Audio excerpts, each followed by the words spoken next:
Sound to your mind.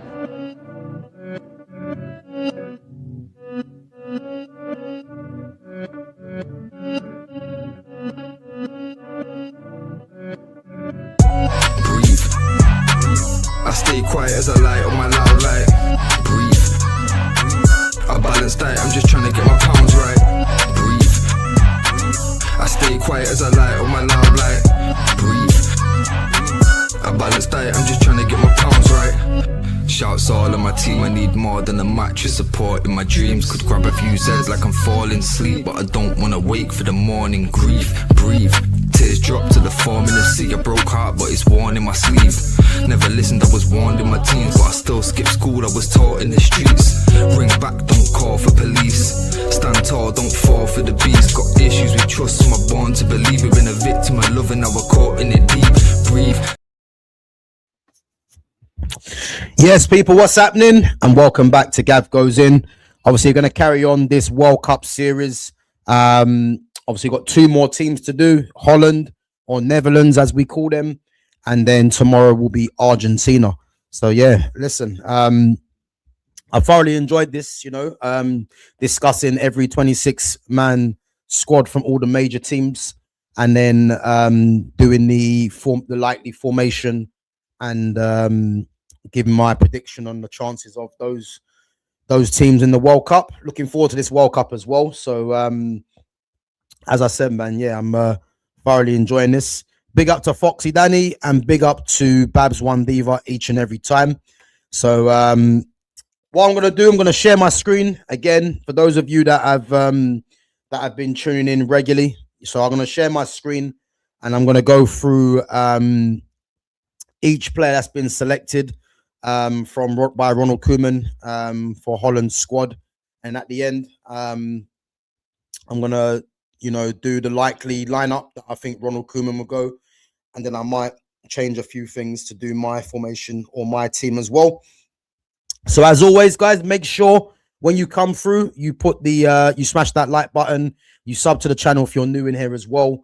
And yeah, make sure you give me your comments and your questions and let me know what you think of Holland's chances in this year's World Cup.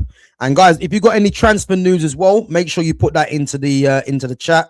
And if you haven't seen my short from earlier today, Eduardo Camavinga apparently has been made available for transfer. Big Up Yourself says, do you read the chat? I read my chat all the time. Again, I only go on to things that really stand out. Again, if you're someone that is a regular part of the channel and you're here all the time, then again, there is some leeway there. But as I said, I do go through my chat. So again, if you've got any transfer news to put in there or anything you want to discuss, then yeah, put that in the chat and I'll do my best to get back to that at the end. But I'm going to share my screen. I'm going to go through each player that's been selected by Ronald Koeman for Holland. So we're going to start off with Bart Verbruggen of Brighton. Now, he is someone. He definitely is someone that I do think is a top keeper. By the way, I think in terms of the future, keepers around Europe, I definitely do think he is one that is definitely going to be up there. I think him, Sene Lamens, I'm looking at those two in particular, especially in this league. Those are going to be the two keepers I think that will be, two of the most important keepers in world football in the next couple of seasons. 38 appearances, 10 clean sheets, 106 saves, and then the 46 goals conceded. And again, I believe he's only young as well. I think he might be what, 23? I think he might be. And again, I think he's one of them players, one of them goalkeepers for me, very good with the ball at his feet, very good shot stopper as well. And I think from crosses as well, he's very good. So again, he'll have a chance to be starting for Holland. And again, they've got, for me, someone else that could be in contention, but I'm looking at Verbruggen to be probably the number one for Holland in this tournament. Moving on, and we move on to Bayer Leverkusen's Mark Flecken, again, formerly of Brentford. now up by Leverkusen, 24 appearances, 5 clean sheets, 79 saves, and then the 38 goals conceded. And again, had a decent season at Bayer Leverkusen. When he was actually at Brentford, I actually think he was a very good keeper, and under Thomas Frank as well, he was very consistent for them as well. I mean, I was a little bit surprised he actually did go to Germany, but as we know with Brentford, they more or less are a selling club, and I expect at least one of their players to be sold this season as well. But again, Flecken, decent keeper, only the 5 clean sheets, so I wouldn't expect him to to start necessarily. But again, he's in contention for me with Bart Verbruggen. And then the third keeper, which is Robin Roofs of Sunderland. And again, when I see left-footed goalkeepers, I do like left-footed goalkeepers. I just think they offer something a bit different. And he's had a very good season, 35 appearances, 10 clean sheets, 109 saves, and then the 46 goals conceded. And again, I think it might be his first major tournament. I think it might be a case. I'm not sure how many caps he has for Holland. I don't think he has any caps, if I'm honest. But I think for the season he's had, and again, he's another keeper for me. He's probably got a big move in him. If he continues what he's doing for Sunderland, because he's been very good. And again, Sunderland getting European football, he was a massive part of that. So he's been a key contributor for them. Moving on, and we move on to the captain, Virgil van Dijk. There's a lot of people out there that don't really rate Van Dijk like that anymore. And to an extent, I hear it, because I think, if we're talking about 2-3 seasons ago, you would probably say, he was definitely the best defender in world football, and what I like about Van Dijk is that Van Dijk is very composed on the ball. He's passing off both feet, has always been there. He can read the game well. Doesn't really engage into too many duels. A lot of people say that's because he always retreats rather than trying to front up someone.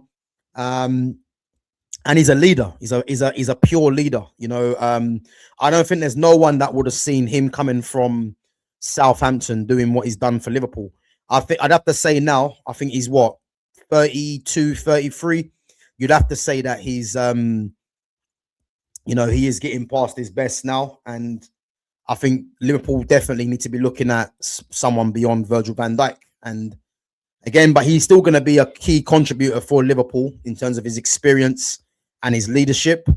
But 34 appearances, 24 tackles, 147 clearances, 72.8% aerial duels won, 68.2% total duels won, 41 interceptions, and the 22 blocks. And again, he's definitely going to start for them. He'll play every game. And it remains to be seen, how well he does. And I think this could be a good tournament, to get his name, a bit more popular in terms of around Europe. He's rated highly in the Premier League, but I think around Europe, I think there's a few people that might have, taken an eye off Van Dijk a little bit, in my opinion. Moving on, and we move on to Manchester City's Nathan Ake. His career, you would say, has been plagued by injuries. Formerly of Chelsea, formerly of Bournemouth, and obviously now at Man City. And I'd say he's one of them defenders, Nathan Ake. He's very reliable. He can play centre-back, left-back, could probably play DM as well. 24 appearances, 21 tackles, 39 clearances, 54.8% aerial duels won, 56.1% total duels won, 13 interceptions, and then 4 blocks. And I think it'll be touch and go whether he starts. And I think the only way I could possibly see Ake probably starting is if Netherlands play a 3 at the back. I think he might get the nod, but then again, they have got other players that can play there. So, but again, he's a very reliable defender in terms of you can play him in 2 different positions, and he'll always give you like a consistent performance. But I think the injuries, and consistency might be up against him. Moving on to Mickey van der Ven. Now, I'm a fan of Van der Ven, but I think there's no denying, that Tottenham just stayed up, and you have to look at Van der Ven, as part of that defense that almost got relegated with Tottenham. I think the one standout attribute from him is his pace, his recovery pace. And again, his recovery pace, it does, it could almost fool people into thinking, that he's better than what he is, and I actually do think I actually do think that he's a very good, I'll say very good. I think he's a good defender, but I think there's question marks over is he a top defender, or is he just reliant on his pace? And I think at this moment in time, you have to say his pace gets him out of a lot of trouble. And but I think this tournament, again, just like you would say Van Dijk, this tournament could probably propel him back into people's thinkings to say that, he is a good defender. The fact that Tottenham stayed up, I think he stays with Tottenham as well. But again, there was interest in him. There would have been interest in him had Tottenham got relegated. But you probably say he's going to stay. And under Roberto De Zerbi as well, you'd expect him to be, a lot better this season. 35 appearances, 57 tackles, 94 clearances, 51.5% aerial duels, 59.5% total duels won, 29 interceptions, and then the 17 blocks. So again, he's got a very good chance to start. Let's see what happens. Moving on to Jan Paul van Hekker of Brighton.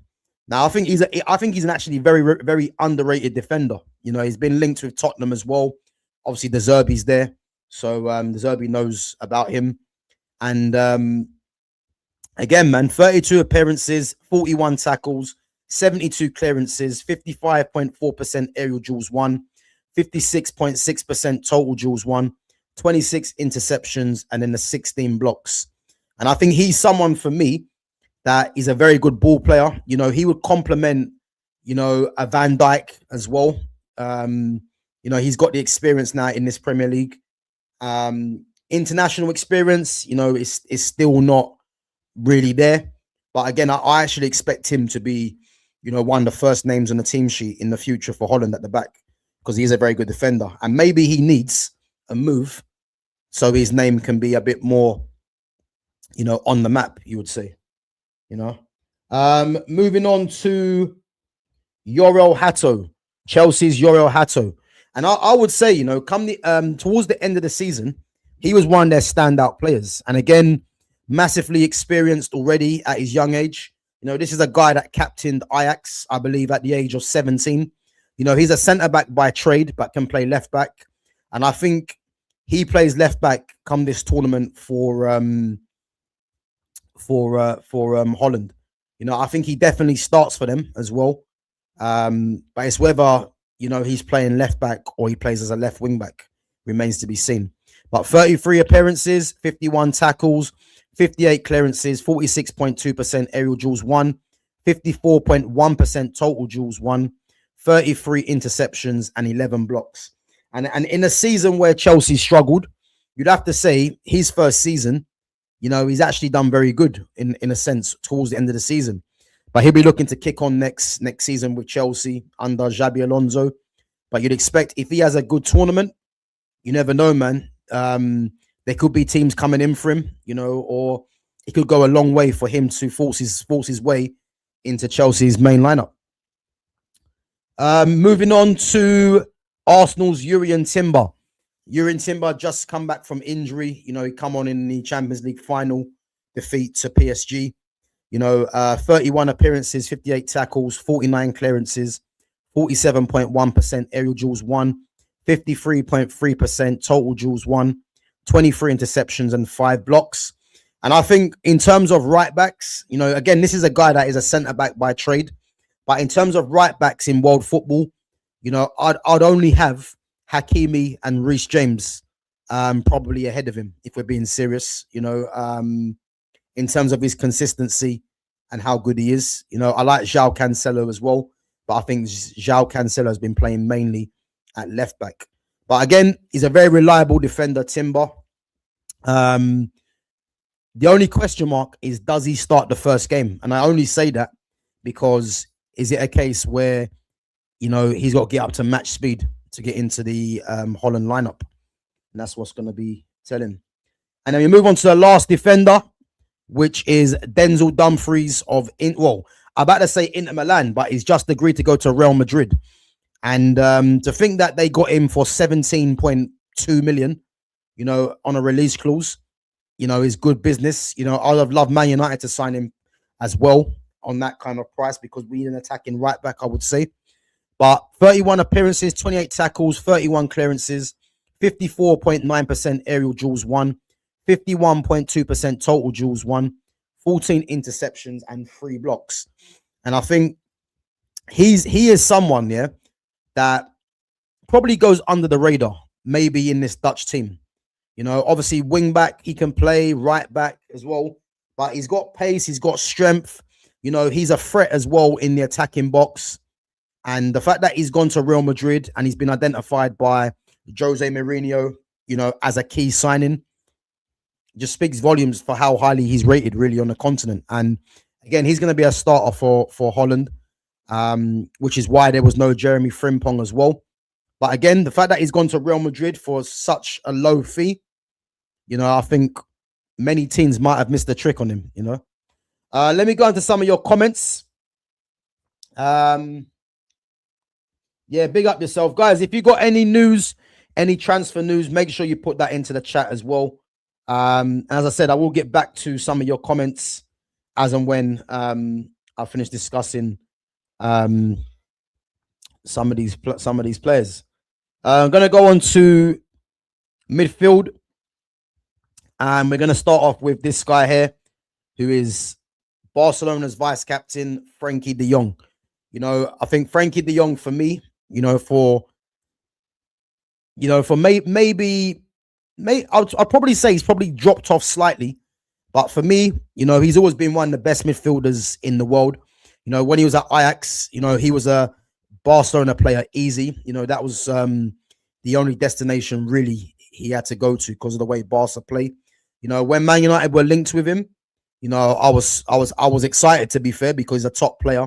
But I was always saying to myself, he should really be going to Barcelona, because the way that he plays, he just slots in there easy. And you think of the fact that there's no Sergio Busquets, he took up that role.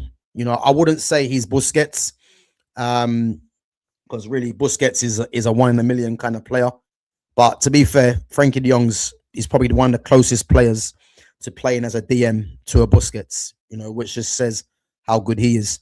25 appearances, 5 assists, 1 goal, 23 tackles, lost possession 19 times, 94% pass completion, which, to be fair, is not really a surprise because the guy just keeps the ball for fun. Very press resistant as well. And when you're playing as a DM, being a press resistant player, is crucial. Being able to take the ball under pressure, it alleviates a lot of pressure from your team. Because if you can bypass the press, it allows you to get high up the pitch and start attacking in dangerous positions. And he does that better than most. I think he's one of the most press resistant players in Europe. Him, Vitinha, Pedri, long ball accuracy, 69.4% as well. And again, he's going to be fundamental to what Holland do in this tournament. You look at the spine of Holland's team, Van Dijk, De Jong, those two are going to be pivotal. Both of them experienced as well. And as I said, they're going to be key. Moving on to someone who I do rate highly as well, but doesn't really get too much game time at Man City, you would think. But I think it was more of a transitional period for him. I think a lot of people as well probably looked at him as a slightly more defensive player, but he's as box to box as they come. Someone that can run all day. He's a goal threat as well, and defensively he's decent as well. So 28 appearances, 2 assists, 5 goals, 7 tackles, 51 times lost possession, 91% pass completion, and a 45.4% long ball accuracy. And again, you know, a lot of his appearances have been off the bench.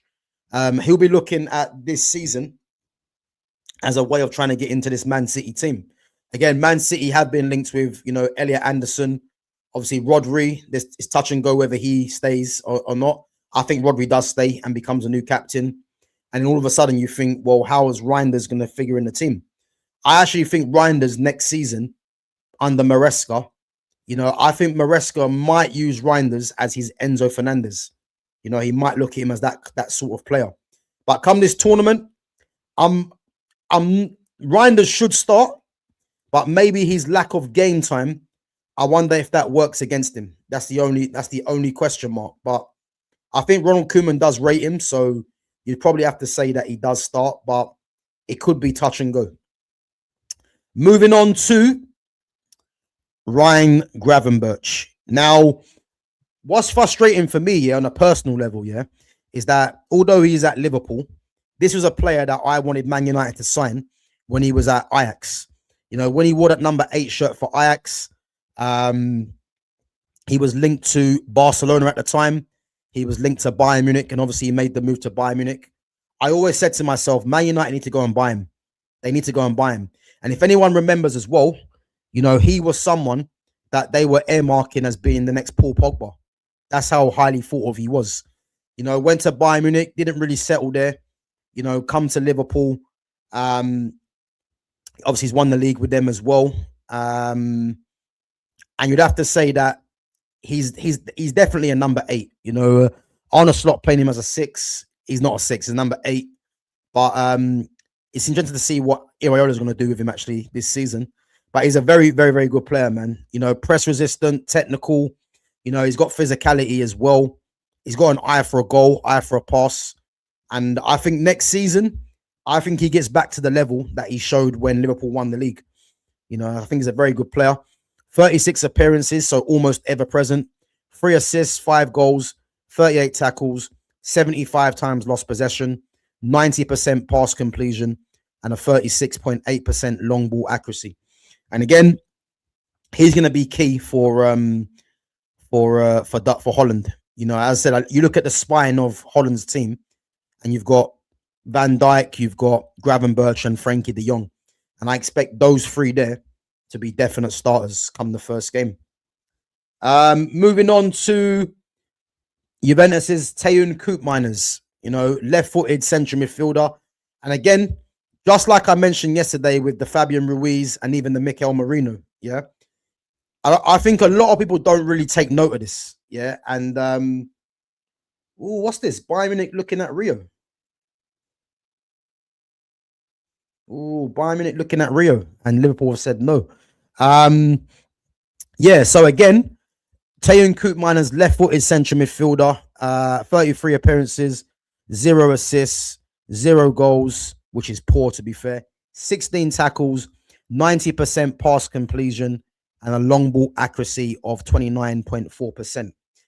The thing is with him, you look at his assists and his goals, which is poor, but what you have to draw conclusion to is the pass completion. And as we know with Holland, just like with Spain, they have players that are very high in the pass completion percentile, you know, because these guys want to keep the ball. And I actually think that, you know, Koopmeiners has a very good chance of starting the first game of this tournament, because I'm looking at the fact that he's shown that he does keep the ball, and that will go nicely with the likes of the Youngs, the Gravenberches, the Reinders. You know, it will go well with them.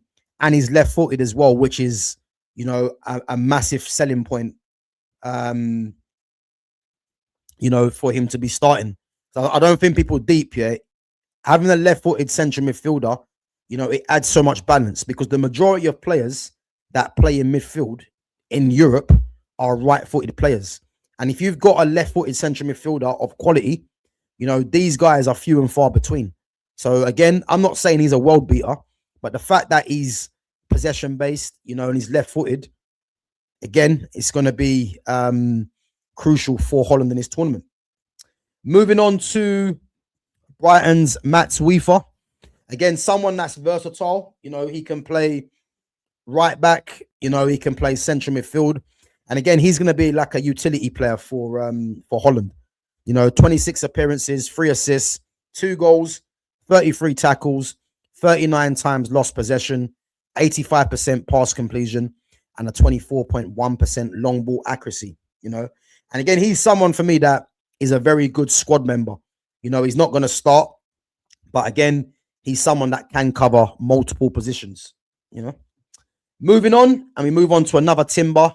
This time, Jurriën Timber's brother Quinten. From Feyenoord, 34 appearances, 4 assists, 4 goals, 35 tackles, lost possession 44 times, 88% pass completion, and a long ball accuracy of 41.2%.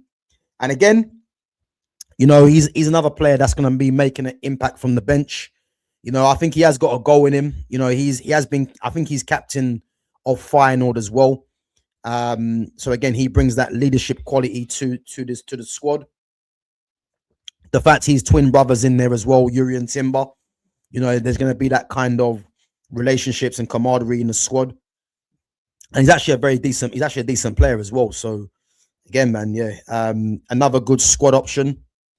And then we move on to Atalanta captain Martin de Roon. And what's actually mad, yeah, is that you look at Holland's squad so far, yeah. You look at Van Dijk, he's captain of Liverpool. Mickey van der Ven, obviously when Romero's out, he's the captain. You look at Yoro Hato. Hato was captain of Ajax at 17. You look at Frankie de Jong, he's the vice captain at Barcelona.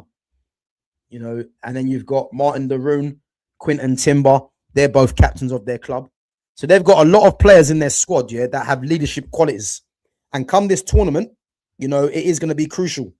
Again, de Roon, very experienced, 34 appearances, 2 assists, 1 goal, 48 tackles, 18 times lost possession, 90% pass completion, and a long ball accuracy of 38.2%. I think in this tournament, I don't think he starts.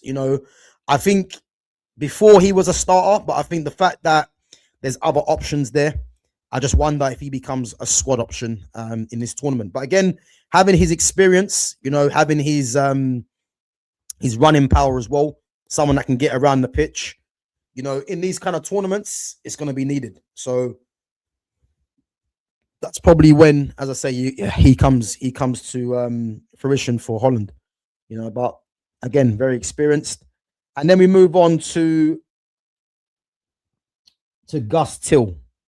So last midfielder, Gus Till of PSV, 29 appearances, 5 assists, 14 goals, 11 tackles, 43 times lost possession, 82% pass completion, and a long ball accuracy of 50%. And I think out of all the players in this squad, he is probably the one that is least known. But having just looking at his numbers, he's definitely got an eye for goal. And again, he'll be used as an impact sub, maybe in one of the wide areas, might go centrally, who knows. But as I said, man, yeah, he's bringing goals to this squad for sure. Because 14 goals and 5 assists is not actually a bad return. What I'm trying to say. So yeah, it's crazy, man. 19 GA, you'd probably say. So yeah, he can look at that and think that's something that off the bench, he might have his influence there. Right, let me go into some of your comments before we go on to the forwards.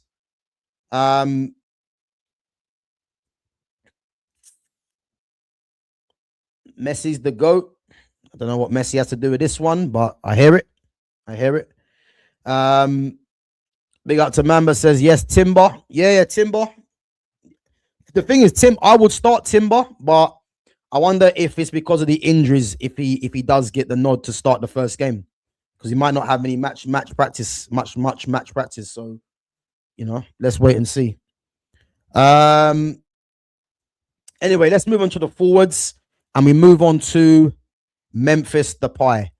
Memphis Depay still going strong. Obviously playing in Brazil as well. I think he's at Corinthians.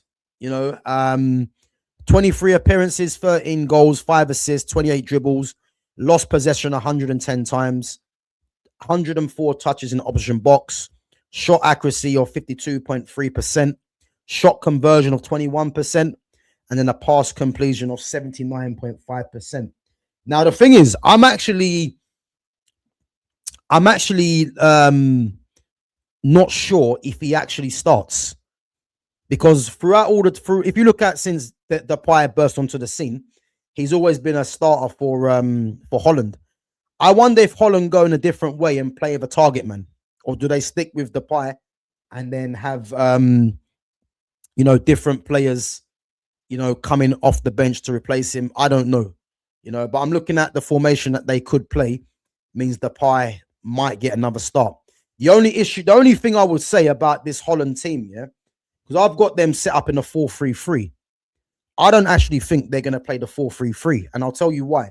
So I need to change the formation. I actually think they're going to play the 3 at the back. Yeah. But again, I think the pie definitely, I think he definitely starts for Holland, massively experienced. Again, I think he's the vice captain when Van Dijk doesn't play as well.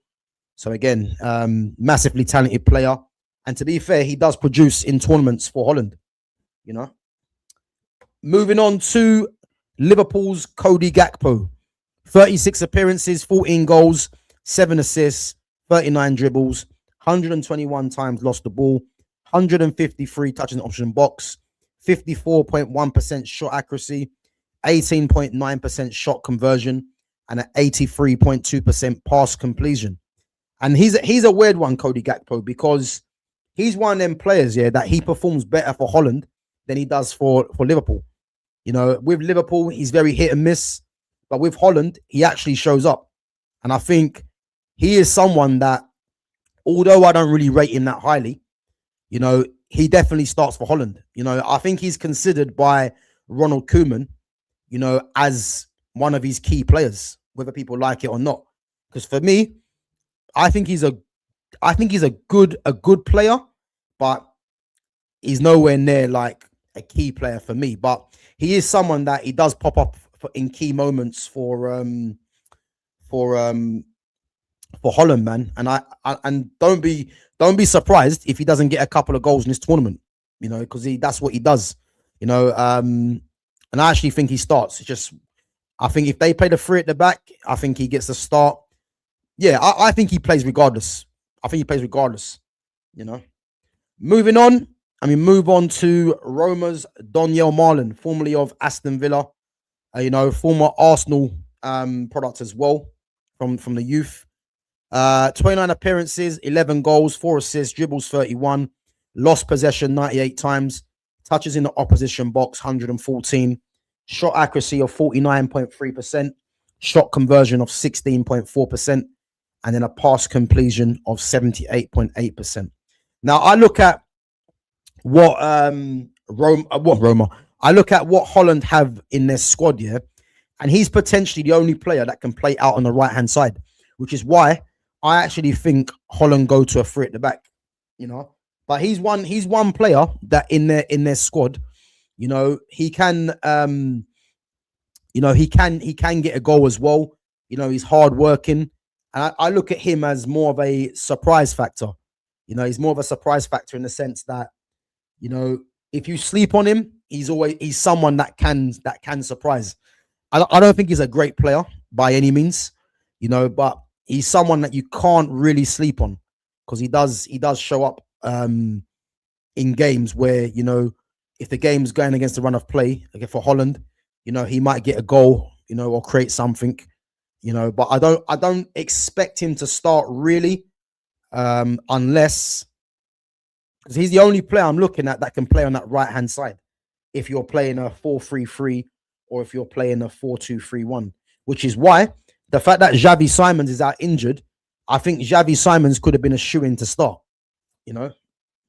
Moving on, we move on to Ajax's Wout Weghorst, formerly of Manchester United, formerly of Wolfsburg as well, and Burnley. So 28 appearances, 10 goals, 3 assists, 4 dribbles, lost possession 63 times, 89 touches in the opposition box, 57.8% shot accuracy, 22.2% shot conversion, and a 71.4% pass completion. And I think he does his damage off the bench for me, Wout Weghorst. I think when you watch the last World Cup, you know, when he come off the bench and got the equalizer to take it into extra time again. Oh no, was it extra time or to take it to penalties against Argentina? You know, I think that might be his role again. And again, he's very good in the air, you know, aggressive as well. His link play is actually decent as well. So I don't think teams should be sleeping on that. But I don't think he starts. I think his role is going to be as an impact sub. You know, so moving on. And we move on to Galatasaray's Noah Lang. Obviously on loan from Napoli, you know, formerly of Ajax as well. 25 appearances, 8 goals, 6 assists, 48 dribbles, lost possession 134 times, touching on opposition box 97, shot accuracy of 50%, shot conversion of 17%, and a pass completion of 81.3%. And again, left winger, I actually think he's going to be backup, you know, to a Cody Gakpo out there. But again, he has got a lot of talent, Noah Lang. You know, there have obviously been question marks over his attitude, you know, that you keep hearing about certain players, as they always like to say. But he's a very good player, man. Very good player. I just think that his role again will be if Cody Gakpo on that left-hand side isn't putting up any trees, then Noah Lang, you know, off the bench, fresh legs, you know, could prove pivotal for them. So that's what I think his role will be.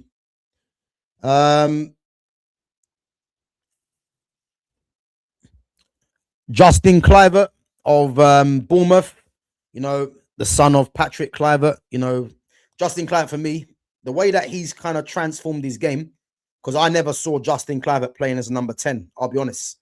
You know, Kluivert was a winger, but the fact that, you know, he's playing as a number 10, I think kind of speaks volumes for how well he's done. And, you know, 33 appearances, 9 goals, 4 assists, 34 dribbles, 112 times lost possession, 101 touches in opposition box, 47.6% shot accuracy, 14.5% shot conversion, and a 76.9% pass completion, you know. And the fact he's been out injured as well, you know, for a little while for Bournemouth, the fact that Koeman's put him in the squad just shows you how highly he thinks of him. And again, he's someone that can play out on the right. So, you know, he's another option, just like Donyell Marlon, that can play out on the right. But again, I'm just wondering what Koeman does. Does he go with the 3 at the back, or does he go with the 4-3-3? So if he goes with the 4-3-3, you know, or a 4-2-3-1, let's say, then Kluivert could have a good chance, you know, to figure. But we're going to go through the lineup in a bit and we'll see. Crescencio Somerville. You know, I'm actually glad he's in the squad because I think he's very underrated. You know, this is a guy that was, you know, doing damage for Leeds United, especially in the Championship, has had a very good season for West Ham. And I just wonder, the fact that West Ham got relegated, in actual fact, yeah, he's not going to stay at West Ham because he's already played in the Championship and he's already shown that the Championship, he's above that level. I actually think there could be a surprising team that comes in for him. And I think this World Cup probably might put him on the map as well. 31 appearances, 7 goals, 5 assists, 52 dribbles, 146 times lost possession, 122 touching opposition box, 46.2% shot accuracy, 12.1% shot conversion, and an 80.6% pass completion. So again, the fact that he's in the squad, I'm actually happy for him because, you know, he's been one of West Ham's best players this season, along with Matthias Fernandes and Jared Bowen. And I think it's one of the things that he's not going to start. So I think it's his first major international tournament. But what a player he is to have off the bench.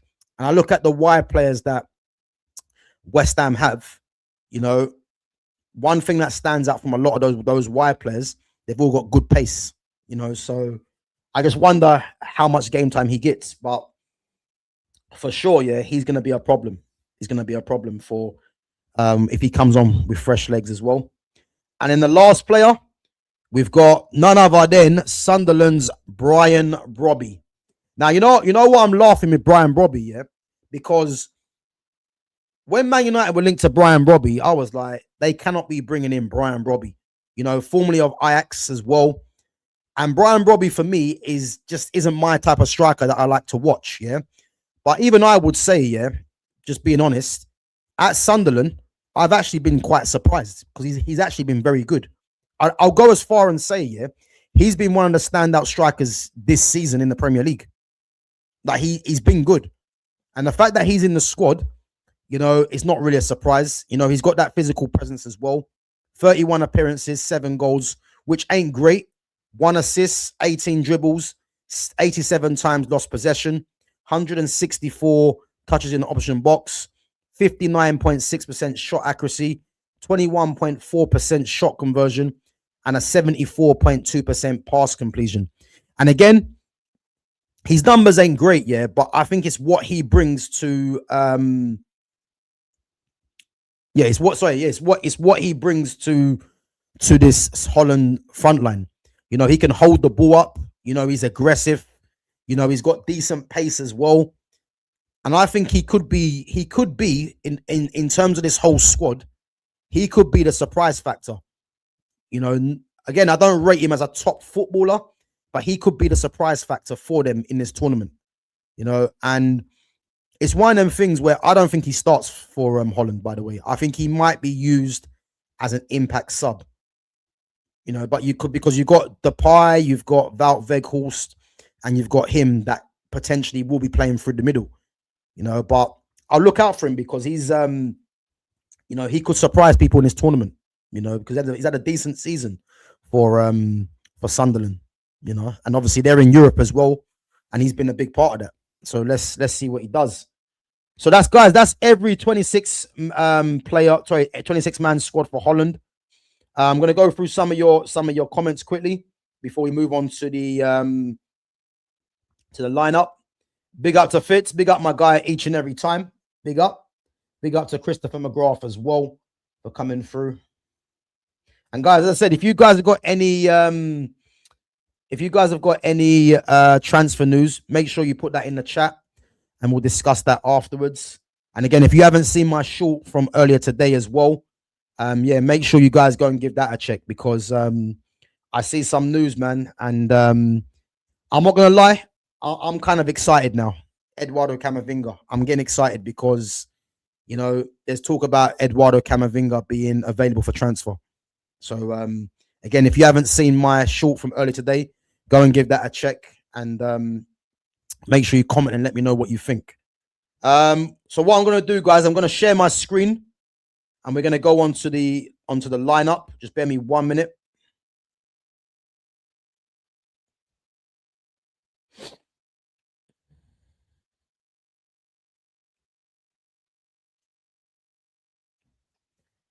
So yeah, we're going to go through the potential lineup for Holland come this tournament.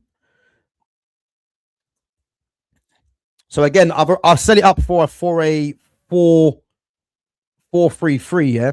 But I'm actually going to change it because I've got a feeling he might go with the 3 at the back. So yeah, let's change this formation quickly.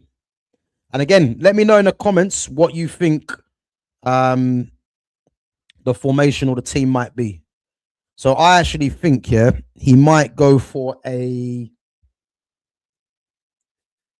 think he goes with a 3-4-2-1. I think he might do. I think he might go with a 3-4-2-1. I could be wrong, but I just got a feeling because, again, if you look at the right wingers that Holland have had, yeah, the last inverted right winger they've had that of top quality was Arjen Robben. And if you look at their squad now, they haven't got no right wingers. As I said, Donyell Marlon, can play there, but probably prefers playing through the middle. Who's the other player they got? They've got who's the other one I mentioned? Yeah, Justin Kluivert can play there. I'm pretty sure all their wide players can play there, but I think with Noah Lang, with Crescencio Somerville, they're probably more. They'll probably say that they'll probably be playing, probably prefer playing on the left hand side. So I think that's why they might go for the three at the back. And we're going to go through their team now, yeah. So in goal, I think it's going to be Bart Verbruggen. Again, it could be Flecken, you know, it could be either one, but I think Verbruggen, with the fact that he's had a good season for Brighton, I think he actually gets the nod to be the first choice number one in this tournament. And then the back three, guys, yeah. The back three, I think he does this. I think Timber plays right side the three.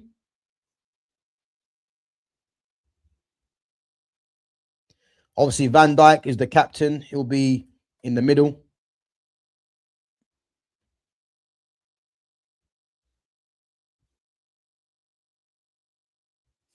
And then the left side, you know, it's going to be between Nathan Ake and Mickey van der Ven. And I think Van der Ven plays because of his recovery pace. But again, don't be surprised if it is Ake, but I'll go with Van der Ven because when you're playing three at the back, you need pace in the wide areas. And Timber's got that on the right-hand side, and Van der Ven definitely would have that. If I'm looking at that back three there, it's actually quite a decent back three. And this is why I said, yeah, if you look at Van Dijk, yeah, the fact that Van Dijk's getting on a bit now, yeah, Van Dijk needs pace around him. And I think you got Timber, you've got Van der Ven. These guys have pace in the wide areas to help him out. So I think Van der Ven and Timber will play either side of Van Dijk. And then we move on to the midfield. So I think he does this, which ain't really a surprise. Frankie de Jong.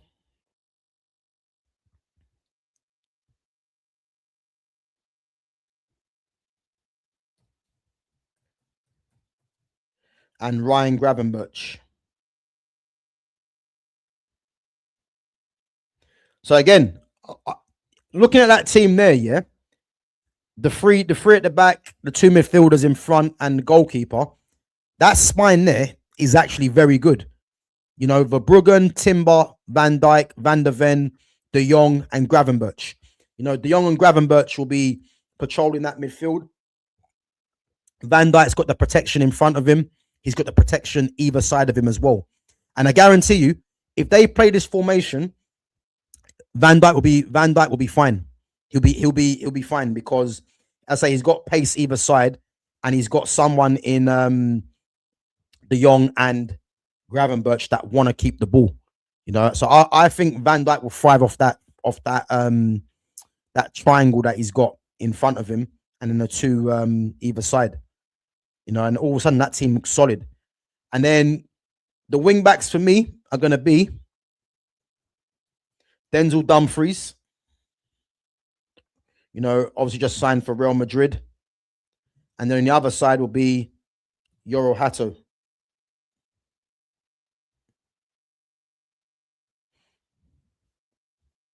So again, yeah, I've got a feeling Ronald Koeman does this. I think that will be his. Yeah, his front eight. I'm sorry, that'll be his eight. I think from goalkeeper to midfield. I think that's what he does. I'll be very surprised, yeah, if he doesn't play a three at the back. If that's not the team, I think the only thing I would say, and I'm glad someone said it, yeah, Hato shouldn't start. I'll tell you why I think Hato starts, yeah, is because if you look at their squad, he's the only left-footed player that can play as a wing back, as a wing back or left back. The only other player in the squad is Van der Ven. Ake can play left back. They could play a four at the back. Yeah, but I think the fact that there's no outstanding right winger, I've just got a feeling they could play three at the back and have Denzel Dumfries as their orthodox winger come wing back, you know, and then Hato on the other side. And Hato could be slightly more defensive and then have Denzel Dumfries as more attacking. And then all of a sudden, you look at that team there, that team is solid for me. It is solid because you've got pace in the wide areas from left side centre back, right side centre back, and then the 2 wing backs. And then you've got ball players in the midfield, the experience and leadership of Van Dijk. That looks solid for me. Yeah. I think moving forwards is where it gets kind of interesting. Because as I said, yeah, they haven't had a left-footed right winger since Arjen Robben. Yeah. Xavi Simons as well. He's out injured. And I think if he was fit, he could play on that right-hand side. But they've got a lot of wingers, guys. Yeah. So in these front 2 positions, yeah, it's basically the 2 10s. Now, if I look at the 10s they have in this squad, you've got Justin Kluivert, Reinders can play there as well. Cody Gakpo can play there. You could probably say Noah Lang as well, the pie. But I actually think he does this. Yeah. I think he plays. I think he plays Gakpo.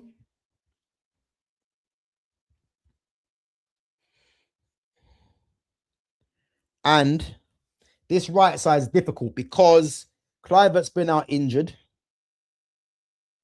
Reinders hasn't had much game time. And again, Koopmeiners can play where Gravenberch is playing. But I think if you're playing this formation, you don't want to play Reinders. I think Reinders needs to be playing more attacking. So he could do this. He could play Reinders.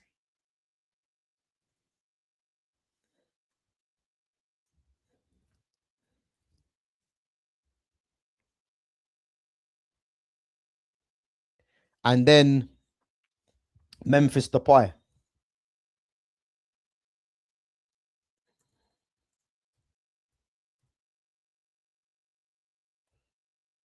It's over in there.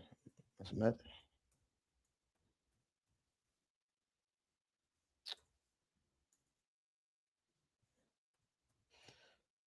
What's going on there?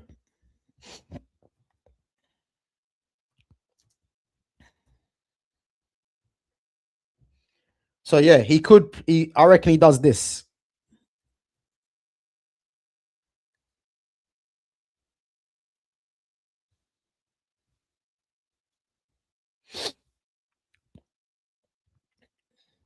So again, I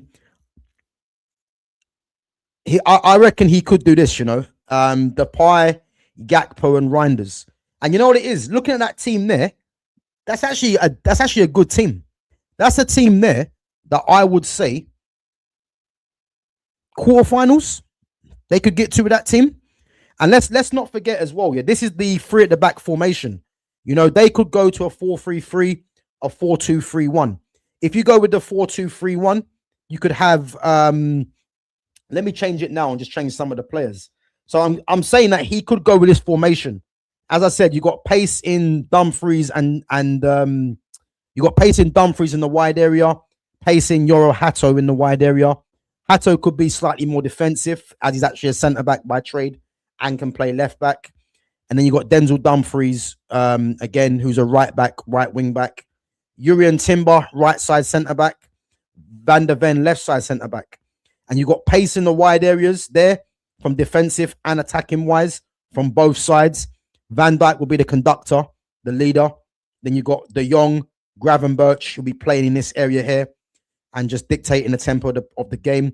Very press resistant, both of them as well, which is key. And then you've got Cody Gakpo. Although he's starting off in a 10, does play out wide for Liverpool. So he can start from central and drift out wide.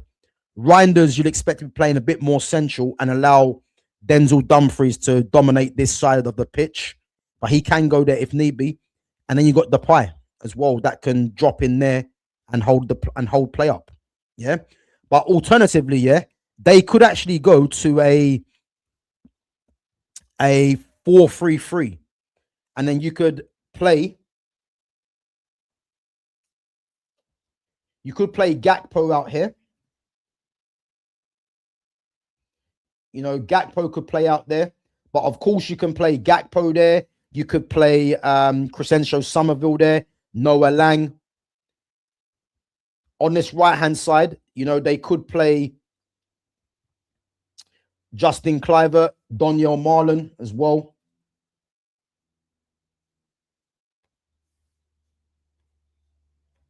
You know, you could play Brian Robbie.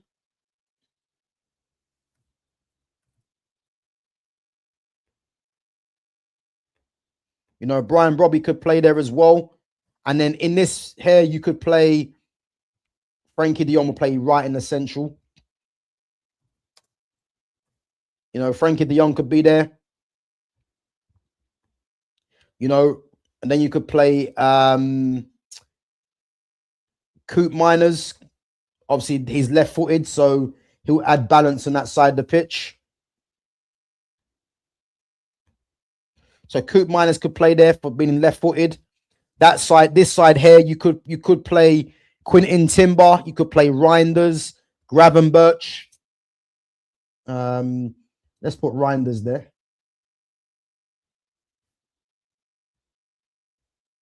And then left back, you know, you could remove Denzel Dumfries and play Yoro Hato here. You know, Nathan Ake could play there as well. You know, it could be Van der Ven, Van Dijk, Van Hecker, and Van Dijk. You know, Timber at right back where he plays. So again, they've got loads of options, yeah, that they could do. You know, I think the three at the back probably gets the best out of what they've got in terms of the skill set. But then if they want to change things during the game, you know, they could go to out-and-out wingers. But the only problem is they haven't got really a right winger. They've got players that can play there, but they haven't got an out-and-out right winger. But as I said, man, they've got a lot of variation in their team. You know, they've only got, well, Ake can play left back. You know, he can play left back. So, you know, but I think Hato will be first choice, whether it's left back or wing back for me, you know. But again, they've got a decent chance, man, if they play this team, you know. So yeah, that's the Holland lineup. And as I said, I think this Holland team for me, I think Holland can get to a quarterfinals. I think with that team, you know, it depends who they meet, of course. You know, oh, again, Val Vehicles can play through the middle as well. It depends who they meet, but I think in terms of the squad that Ronald Koeman has picked, it's a decent squad. You know, do I rate Ronald Koeman? I think he's all right, Ronald Koeman. I think Ronald Koeman for me is a bit like Didier Deschamps. You know, Didier Deschamps has a fascination with Rabiot. Ronald Koeman has a fascination with Cody Gakpo. You know, so they're a bit similar in that sense. But if he plays that 3-4-2-1, I think Holland will be all right, man. I actually think they'll be all right. But just whether he does that. Big up to Baz1 Diva. Guys, make sure you're smashing that like button as well. Make sure you're subbing to the channel and make sure you share the channel. I'm actually going to watch the women's qualifier, Spain versus England, starting now. I think that'd be a good game. Let's go through some of your chats. Diamande to PSG or Liverpool. I heard his preferred club is PSG, but I also heard Liverpool will place a 112 million bid for him, which could force PSG to sell a player so they can place a bigger bid. I'll be honest with you, yeah. I'll be honest with you. I think they're wasting their money getting Diamande. If I'm deadly honest, I think Liverpool has spent a lot of money. Yeah, I don't think it'll be good business for them to spend 112 million on Diamande. You know, if Liverpool had brains, yeah, you know what they should go and do? As I said yesterday, if they want to get a Mo Salah replacement, you've got what's his name? Dango Utara at Brentford, and you've got Yankuba Minte at Brighton. You know, those two guys there will offer something to Liverpool, not what Mo Salah does in terms of numbers, but in terms of you know, having a similar threat in terms of, you know, the pace and the power. The left-hand side, I mentioned Somerville, yeah? They should go and get Somerville, because Somerville is Premier League proven. He had a good season at West Ham, who got relegated. And if he goes to Liverpool, he's going to have more opportunity to do damage. Yeah. So I don't understand why they're not really going in for a Somerville for that left-hand side. You know, if you've got Somerville and you've got Rio coming through, I think that's decent. You know, obviously Wirtz can play out there as well. Gakpo, obviously, what's happening to him, he can play out there. I don't know why they do that, but to go and get Diamande for 112 million when realistically they need midfielders, they need defenders. You know, you think of Konate's gone. Who they're going to replace Konate with? Going to spend 112 million on Diamande doesn't make sense for me, you know. But that's that club, isn't it? That's up to them.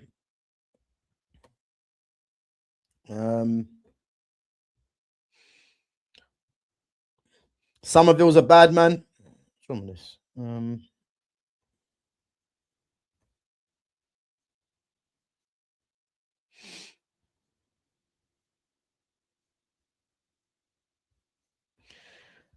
So does the slowing of the game in the States due to heat mean we'll see more teams load the midfield with more bodies in their formations?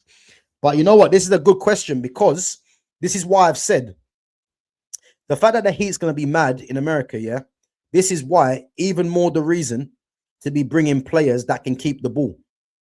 You know, like this is why for England, yeah, England are going to be in trouble. That England squad there is not winning no World Cup. It's not, because he's gone for pace and power, yeah, and that can only work to a certain extent, you know, because that pace and power, you can't keep that going for 90 minutes. It's impossible, especially in a climate, yeah, where a lot of the players have never played before. You know, so the fact that he's gone for pace and power, when they play up against a team that wants to keep the ball, that pace and power will be nullified. That's the problem. You know, you're going to need players that can keep the ball. So when he's gone for that lineup, it's concerning, really, because as I mentioned yesterday, the only players that can keep the ball for England in that squad, apart from Harry Kane, obviously, who's the striker, is Kobbie Mainoo and Elliot Anderson. The rest of them are all runners. Like, it's crazy. And obviously, Nico O'Reilly as well, Reece James, but they're defenders. But if I'm talking about from midfield to attack, they've got, other than Harry Kane, you know, and Ivan Toney as well, the rest of them are all players that are more effective without the ball, which is crazy to think that they've actually gone for that kind. He's actually gone for that kind of squad. Personally, I like Nusa, as I spoke about him in Jan. I hear that Somerville chat, but may have already mentioned him as he's gone. Yeah, listen, Nusa is good. He is good, but I think the Nusa thing is probably because it might be the price. It might be, yeah. Well, I don't really know, because he's not going to cost more than Diamande. I just don't know. It's an odd one, but Nusa's more talented than him. But again, Liverpool looking at Diamande as the preference for some reason. So yeah, man, it's that, innit? Right, guys, anyone got any more questions or comments before we wrap it up? So yeah, I'll be back tomorrow for the last one, which is Argentina. And a good way to finish off on Argentina, you know. Again, the holders. You know, the one with Argentina might be an earlier one. I'm not sure what time yet, but it might be afternoon time, about 3 o'clock maybe. But as always, keep an eye on the notifications to see when I go live. So yeah. Oh, England are through. Oh, good. I'm just offside. Yeah, big up Helena from the Netherlands. Big up to yourself, Helena. Let me know what you think here of Netherlands' chance in the World Cup. Let me know what you think, and let me know what team you think Ronald Koeman plays as well.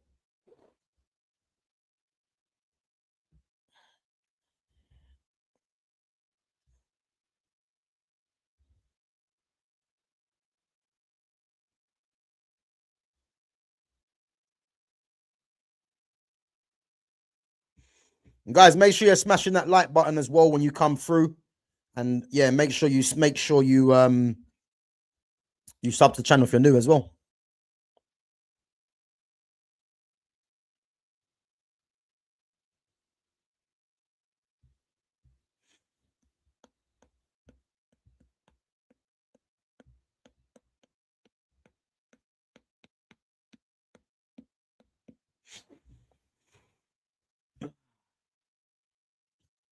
North Korea in the building, yeah?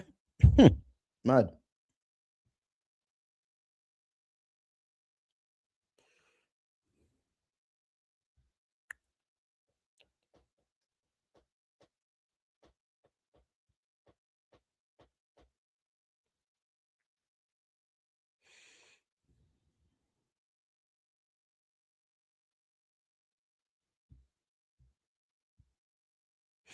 So I don't see us surviving. The Dutch national team is terrible amateurs.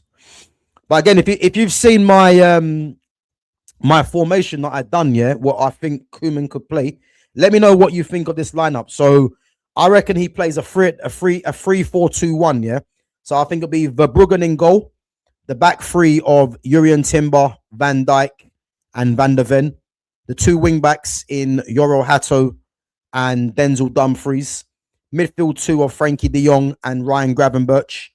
Reinders and Gakpo in the 10s. And then Memphis Depay as the striker. Let me know what you think of that team, because I actually think that team does well. I think that team does well. And they've got options off the bench as well. And they've got players that can change the dynamic of the game. So yeah, let me know what you think of that team.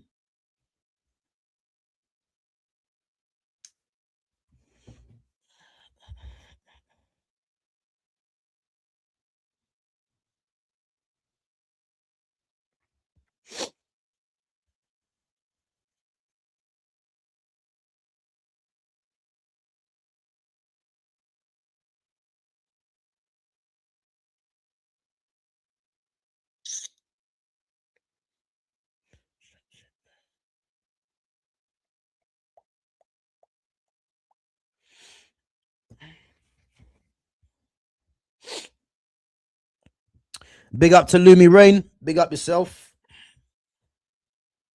Guys, if anyone's got any transfer news, make sure you put that in the chat as well. So I'll react to some transfer news. Again, some of the transfer news that I've seen today, I'm not going to lie. As a Man United fan, I'm feeling a bit optimistic, man, because Eduardo Camavinga could be available, guys. We have to go and get that done. Have to go and get it done.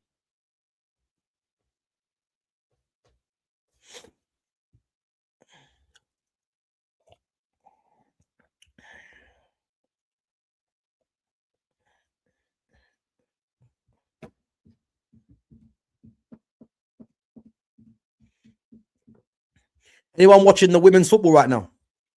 Spain and England.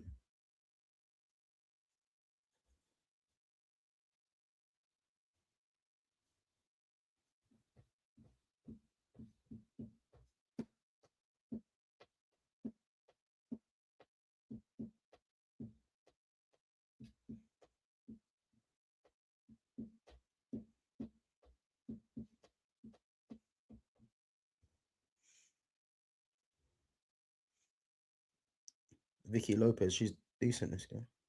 Ooh, poor pastor. Not had a chance to look at anything today. Yeah, no worries, man. No worries, bro.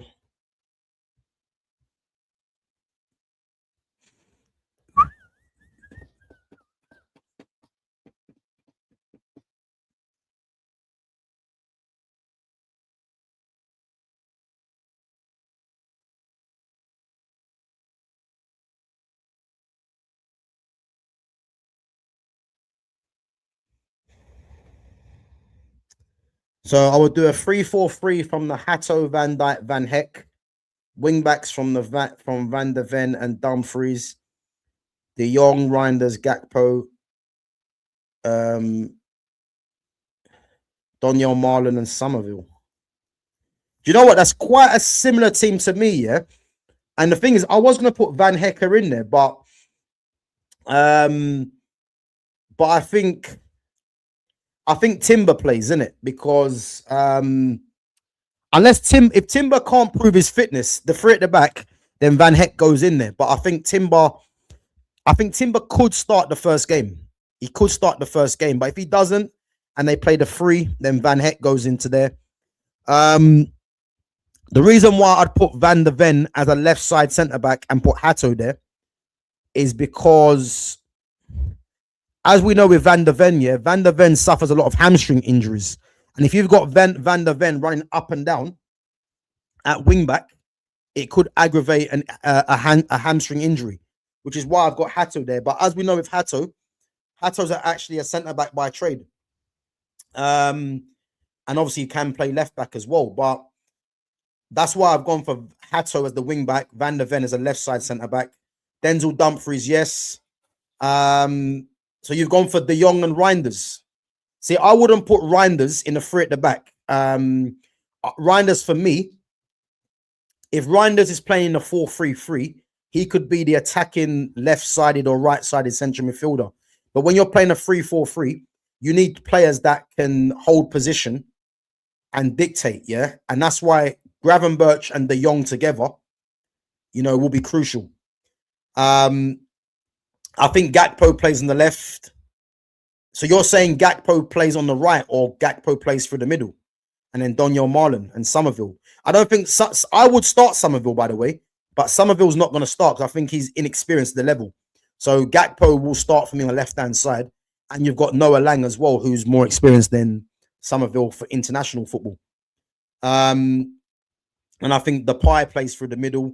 But then you've got Brian Brobby. You've got Marlon. You've got Weghorst as well. So, yeah, they've definitely got options. But let's see, man. Mbappe to Arsenal has a little smoke recently. I think you're smoking, Lumi. I think you're smoking, to be fair. To be fair, you're always smoking. I mean, no poll today. No poll today. What poll do you want to see me put up?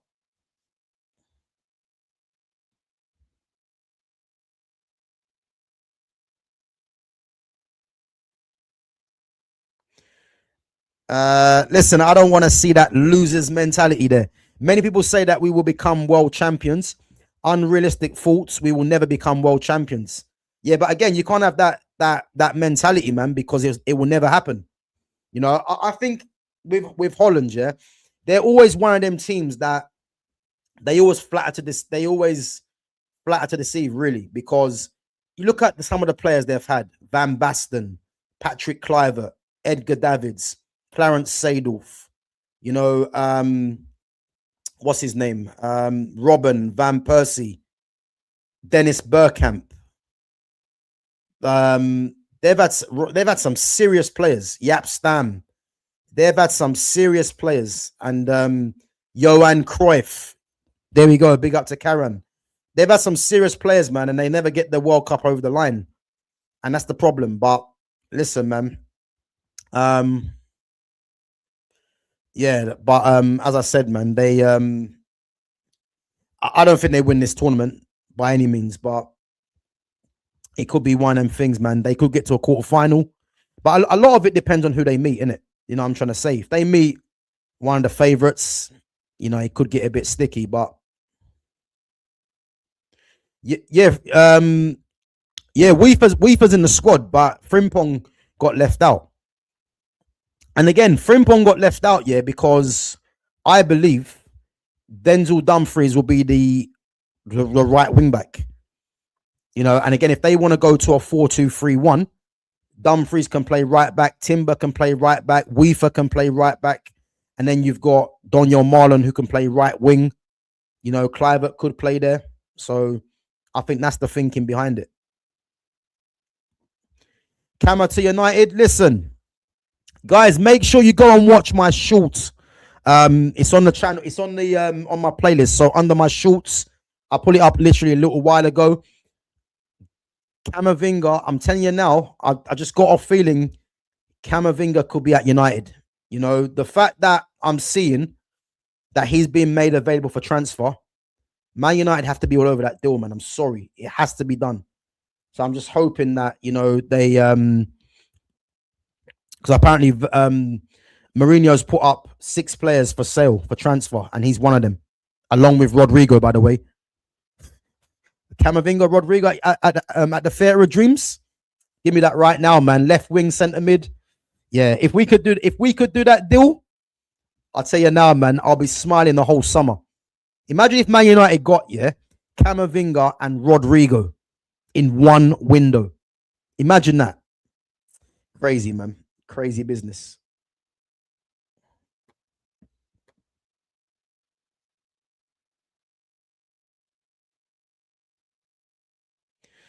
I think Germany are a dark horse. Yeah, maybe. I don't know. The thing with Germany, I put Germany in the same bracket as Holland. I put them in the same bracket. Wesley Schneider, Raphael van der Vaart. They've had some Ryan Babel. Hey, listen, they've had some serious players. Holland, Mark Overmars, you know, Ronald de Boer, Frank de Boer. Listen, they've had some serious players, man. Some serious talent. Even Michael Reisiger, you know about him. But yeah, I think Germany are in the same boat for me as Holland. You know, they could go far, but then again, it depends if they meet one of the favorites. You know, if they meet like a Spain or a France earlier on, you know, I think they could struggle. I want to see though, I want to see Germany or Holland. I want to see them play like a Portugal. I think that'll be a good test. Ruud Gullit. Boy, they've had some talent, man.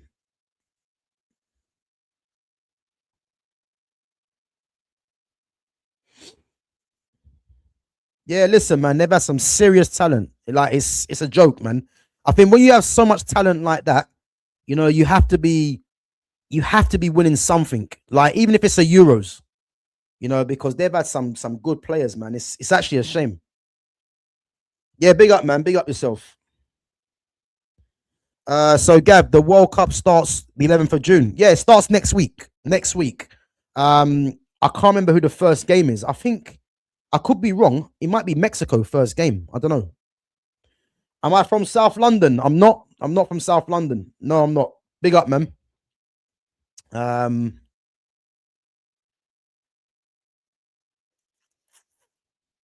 Yeah, look at that. Big up to Karen, man. Says Portugal, good game, especially that midfield battle. Stiller, Kimmich, Wirtz, Musiala, Goretzka, not a bad. Listen, it's a very good midfield. Although I don't think Stiller starts. I think Musiala and Wirtz are going to start. Kimmich is going to start. It's whether Kimmich plays right back or they go to the free at the back, and then Kimmich plays in midfield. The Dutch national team does not belong to the top 15 teams in the world. Boy, I don't know, I mean, let's go through them. Spain, France, Brazil, Argentina. That's 4 already. Portugal, 5. Germany, 6. You can throw England in there if you want. 7. Belgium, 8. Oh, 1-0. 1-0 Spain. Belgium, 8. Who else is there? Yeah, Holland are in there. Come on. 15 teams. 15 teams. Are we sure? They're in it for me, man. No doubt. Like, they just have to be consistent. You know what I mean?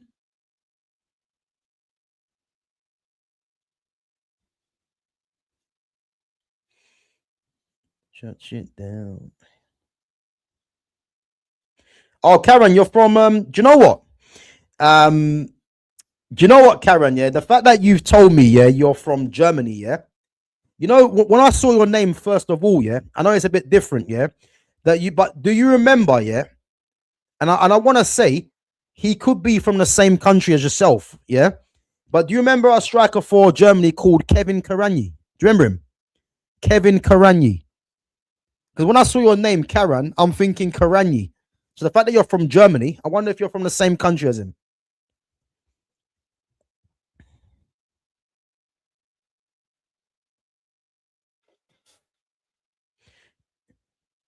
Yeah, exactly, man. Holland are ranked 7th in. Yeah, listen. Nah, listen, Karen, calm down. Karanyi wasn't a baller though. He wasn't a baller. He was a decent striker, but this word baller, nah, he weren't that, man. No way. No way was he a baller. Kevin Karanyi, nah, man. I watched him. He wasn't a baller. I know you got to back your compatriot, man, but let's be serious.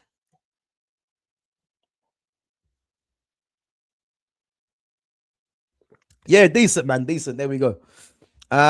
Brazil, Colombia, Spain, France, England, Germany, Morocco, Argentina are all better than Netherlands. Well, even if they are better than Netherlands, that's not 15. So Holland are in there somewhere. You know what I mean? So nah, I rate Holland, man. I think Holland are good.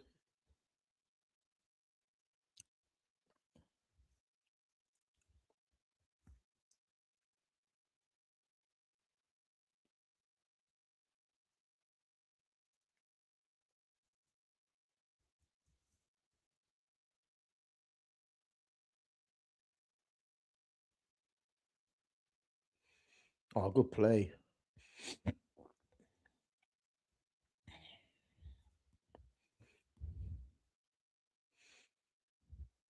Oh my lord. I never thought I'd see this guy's name in the chat, yeah. Miroslav Closer. So Closer for me was the best striker, but for years, poor strikers, honestly, I don't like Havertz, and Voltemada is techie but too slow. Bro, listen, you can't be saying Voltemada's techie but too slow and you don't like Havertz, yeah, and then tell me about Miroslav Closer. You know what hurts me the most, yeah, is that Miroslav Closer holds the record for the most goals in the World Cup over my guy R9. Like, that hurts me to my soul, I'm telling you, because a player like Miroslav Klose shouldn't be holding a record for most goals in World Cup. Like, it should be erased from our memories. So yeah, it's mad. And the thing as well, Miroslav Klose is Polish as well. You know what I mean? But yeah, it's crazy, man. It's crazy. Miroslav Klose. But then, no, I actually think Voltemada's good. Voltemada's good. You know, Havertz, I mean, Havertz is a 10, really. You know, Dennis Undav is decent. You know, formerly of Brighton. You didn't know you didn't know Klose was Polish. Lucas Podolski, another one that's Polish. Yeah, man, Klose's Polish. You know, Lucas Podolski was Polish.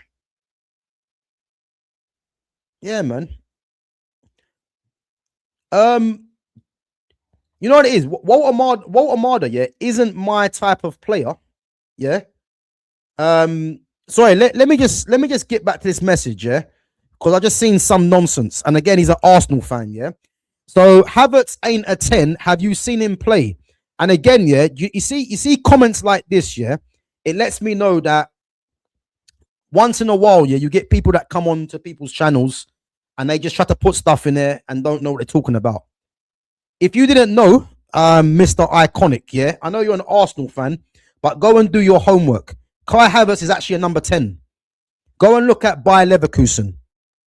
Yeah, he's an actual number 10. So go and do your homework before coming on there and putting stuff in the chat like that, because he's actually a number 10. You can even see from the way that he maneuvers, he's a number 10. You know, why do you think Arteta plays him?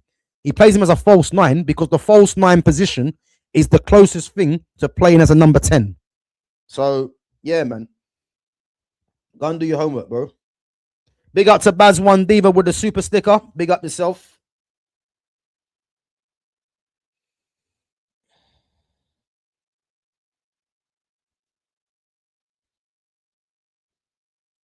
There you go. Big up to Karen. Big up to Karen. Says, go and watch Havertz for Leverkusen and see how he got recognized. That's one for you, Mr. Iconic. You're an Arsenal fan, but you don't even know nothing about your players.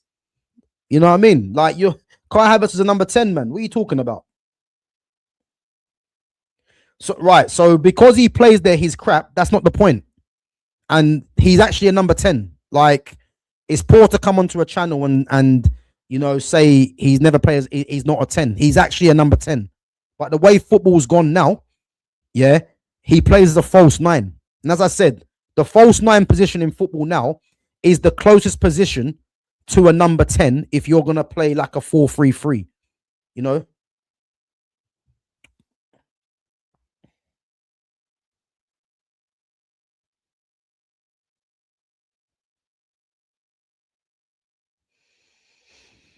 Netherlands, so Japan 0, Netherlands 3. Oh, so you reckon Netherlands will win all their games, yeah? Is that in their group? So they got Japan, Sweden, and Tunisia. Yeah, they should get through that group. But I'll tell you now, yeah, you see Japan? Japan are decent. Japan are decent. I'm telling you. I know they got no what's his name from Brighton? He's out injured. I've got his name. What's the guy's name from Brighton, guys? I forgot his name. He's out injured. Plays left wing. I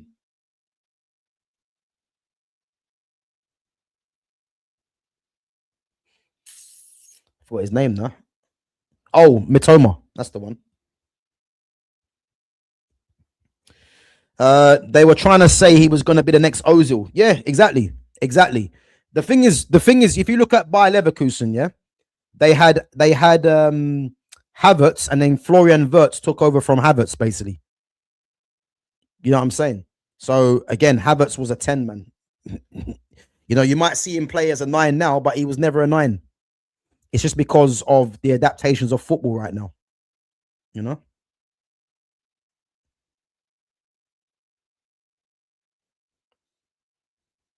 Yeah, listen, Japan are going to be a dark horse. You know what? That's not even a bad shout, man, because Japan are actually dangerous.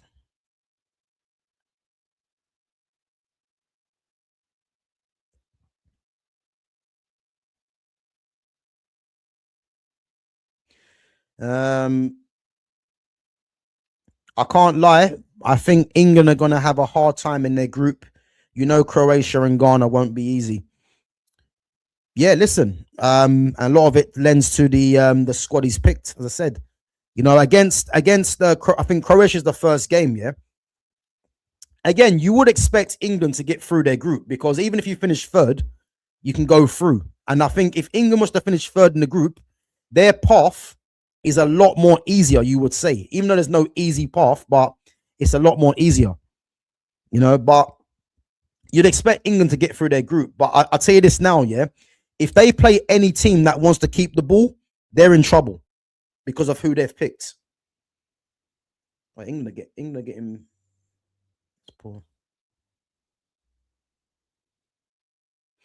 If we can't top a group with Ghana, Croatia, Panama, we don't deserve to be a nation anymore. Yeah, but again, you have to look at the fact that of the heat that they're going to be playing in. So if they wasn't to top this group, you know, it wouldn't really be a surprise because this heat's going to play it's going to be a massive factor come this tournament. So,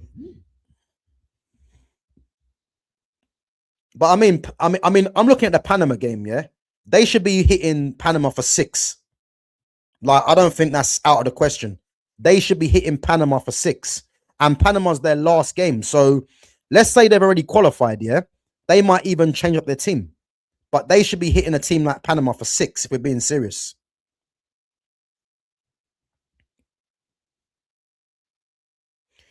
Yeah, didn't Algeria beat Holland the other day? Didn't they beat them the other day?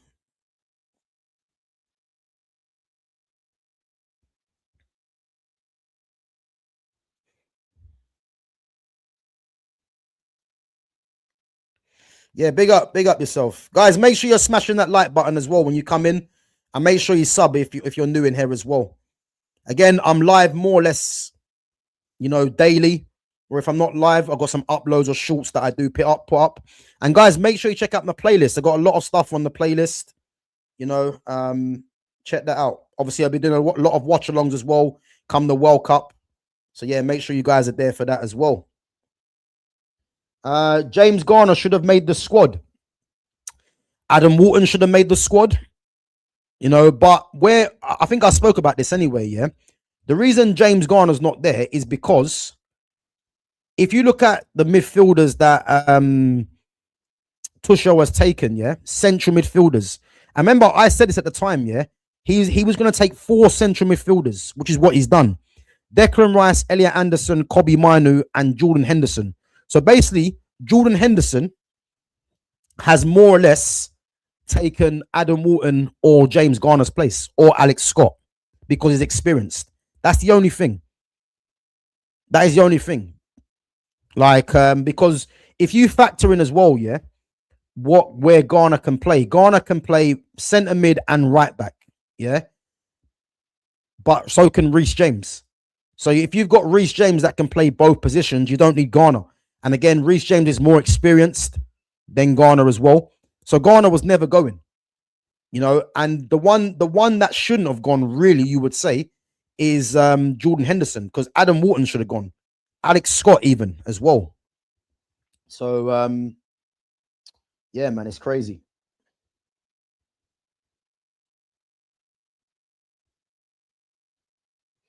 Colombia will top their group. Wait. Yeah, but you know what, Karen? Yeah, I mentioned this at the time. Yeah, you see why Maguire didn't go. Yeah, Maguire's been replaced by Dan Burn, and the reason why Dan Burn is there, yeah, the reason why Dan Burn is there because Dan Burn's left-footed, because Dan Burn's the only left-footed centre back in the squad, and he can play left back. Whereas Harry Maguire, you know, you're only gonna play him centre back. You know, and even if you play a free at the back, he can play left side, but having a natural left footer on that side helps for the balance. So again, you know, Harry Maguire was basically been pipped by Dan Burn because Dan Burn's left-footed. Because if Harry Maguire was left-footed, Harry Maguire goes. That's how simple it is, really. You know, that's how simple it is.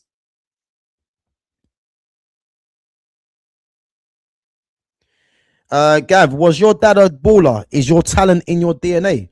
Nah, he wasn't, you know. He was into music. He was a drummer. But again, man, yeah, my talent come from young, man. As I said, like, yeah, my talent from football come from young. Just play. I said to you, I've been playing football ever since the age of 6 or 7, you know, in the academy from like 9 up until 17, 18.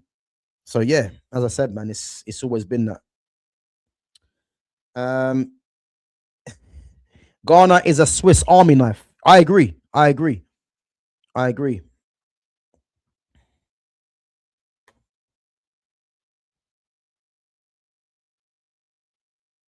Yeah, big up, man. Listen, you see Didier Deschamps, absolute criminal, man. How he's not taking Camavinga, because you see the thing with France's midfield, yeah, their future midfield should be Chouameni, Camavinga, and Ryan Cherky in the 10. That should be their future midfield.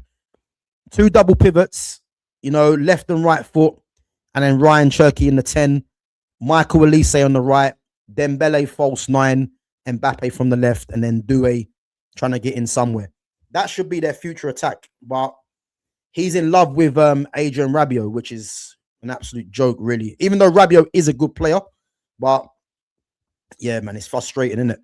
But listen, just get me Camavinga to the theatre of dreams, man. Get him to the theatre of dreams. Has to be done.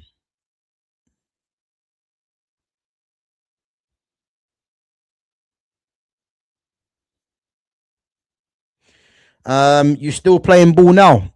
Nah, man, I'm not. I mean, I was playing 5-a-side, but I haven't played 5-a-side in a little bit. I'm literally just more. I'll be honest with you, yeah. I just more focus in the gym and on the channel, man. You know, again, I've had years of playing football, man, and at the moment, yeah, I'm not really playing at the moment, man. To be fair, I do miss it, but yeah, as I said, I've got other focuses at the moment, you know. Gav, when did you first know you were good at football? From the very moment, man, I started kicking the ball. Nah, listen, in actual fact, yeah, like this might be surprising some of you, yeah. But I actually first started doing judo.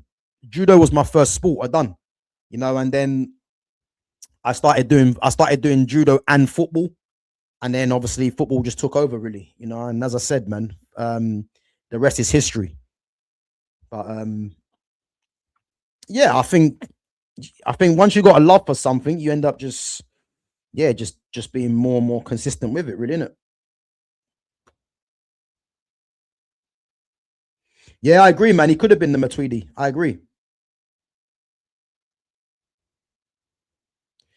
Did you see that Real Madrid news about bidding for some 150? Yeah, listen, I see that, yeah. But what I want to draw people towards, yeah, like I actually do think Madrid are going to spend money, yeah. But what you have to realize is that the fact that the other guy, I forgot his name, was it Enrique Riquelme or something like that?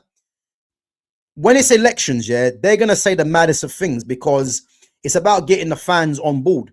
So, like, let's say if it was me, yeah, that was going for the elections, yeah, I would say something mad like, if I'm elected, I'm going to go and spend, I don't know, 300 million on getting Michael Elise,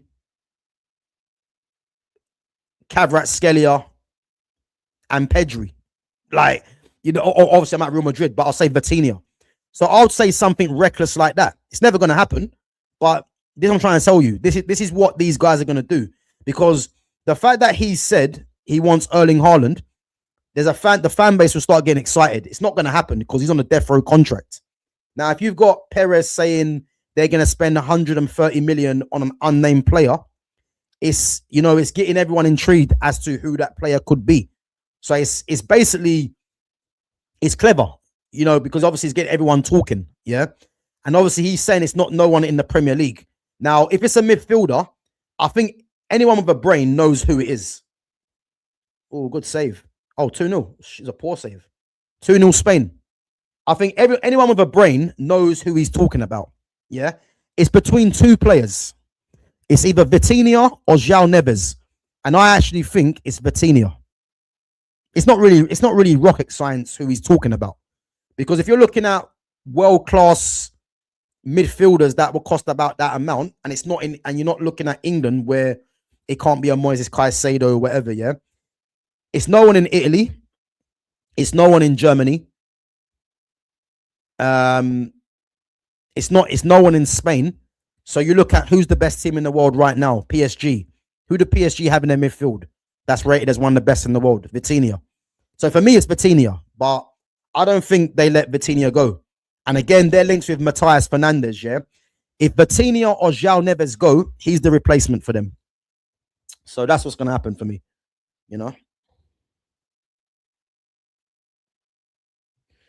Big up to Karen, man, says, reckon you would do good in coaching. Your ball knowledge is top tier.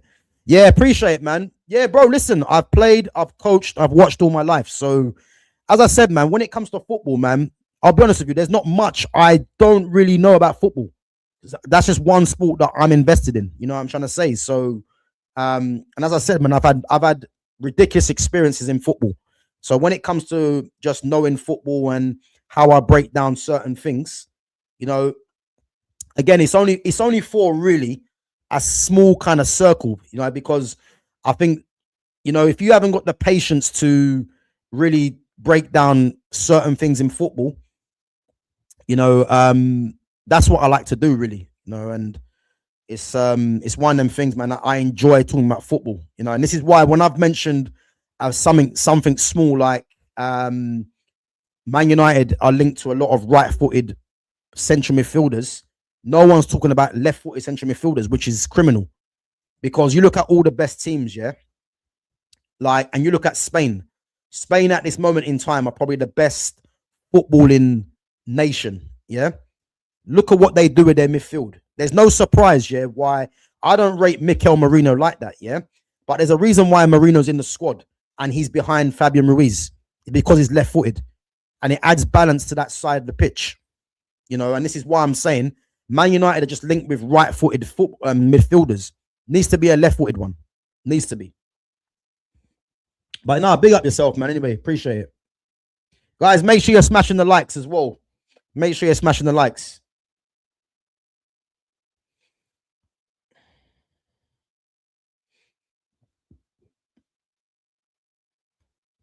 It looks like Bellingham won't start for them. He should just focus on the cricket team he purchased. What? Bellingham's got a cricket team, yeah? Listen, that guy there, yeah, he's one of the most overrated players I've ever seen. You know, it boils my blood, yeah. Someone that loves football like myself, yeah, having to watch him wear number 10. Like, it just doesn't make any sense. Look at the amount of players throughout history of football, yeah, that have worn the number 10 shirt. Look at the history of football that have worn number 10 shirt. He's by far the worst. Because number 10s are meant to be your best players, your most talented players, your most mercurial. The number 10 is in the hands of a player that is a box crasher. Like, you can't tell me that's a problem. That's not a problem in football. Mad. Absolutely mad. Yeah, listen, Bayern looking at Rio. Listen, you see Vincent Kompany? Vincent Kompany's got it. He knows what he's doing because he's looking for young talent, yeah? He knows he was never getting Rio, by the way, because he's just gone to Liverpool. And you think of Rio and Elise either side of Kane. Listen. Yeah, Vincent Kompany knows, man. He knows. He knows. Will anyone sign Enzo? I mean, there's talking about Man City, innit? You know, Real Madrid's been linked as well. I'm not too sure. It depends what Xabi Alonso wants to do, really, innit? Dewsbury Hall, you know. I think they will get Elise and Salvini or someone. Nah, they're not going to get Elise, man. They're not getting Elise because he's saying a midfielder, which is central midfield. They're saying central midfield. If Real Madrid got Michael Elise, yeah, they'll be dangerous. They'll be dangerous because, as I said, left-footed right wingers are few and far between. And you're looking at Yamal, Elise, Mason Greenwood. They're the best three in the world for me right now. Left-footed right wingers.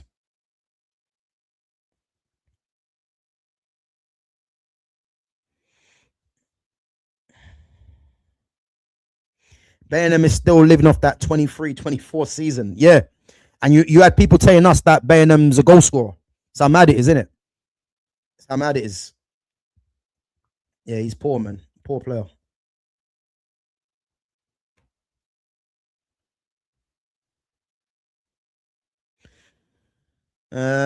Fabrizio said something about Elise. I'll be honest, yeah, I don't care what Fabrizio says. Like, it's impossible for Elise to leave because I don't even think 130 million will get him. I don't think it is because you have to think of it like this, yeah. If they sell Elise, who is the replacement for Elise? Because I've just mentioned, yeah, the only player right now that is a left-footed right winger better than Elise or on par with him is Lamine Yamal. He's the only one. So unless you're going to go and get Mason Greenwood and sell Elise, I hear it. And that could be a possibility, by the way. Bayern could sell Elise to Real Madrid and then go and get Greenwood, which would be a very good replacement. So that could happen, but I don't think 130 million gets him. Is London too crowded? 100%. London's a shithole. It's an absolute shithole, London. It's crap. Yeah, it's a shithole, man. But it is too overcrowded. You know what I mean? But, oh, this Vicky Lopez is dangerous.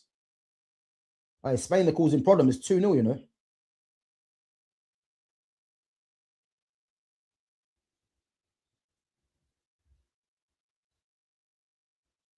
Or they could play a left-footed 10 out wide. But who would be that left-footed 10 then? Because remember, Real Madrid have got Franco Mastantuano as well. And they've got Arda Güler. And Arda Güler, for me, needs to be playing regularly next season as the 10. When I see Bellingham playing 10, yeah, and Güler is not playing there, it doesn't make sense to me. Hey, Güler and Elise swap. Hey. Do you know what? That's not the most craziest of things I've heard. That would be a very good swap deal, but you know, you can't give up Elise, man. Elise is that good.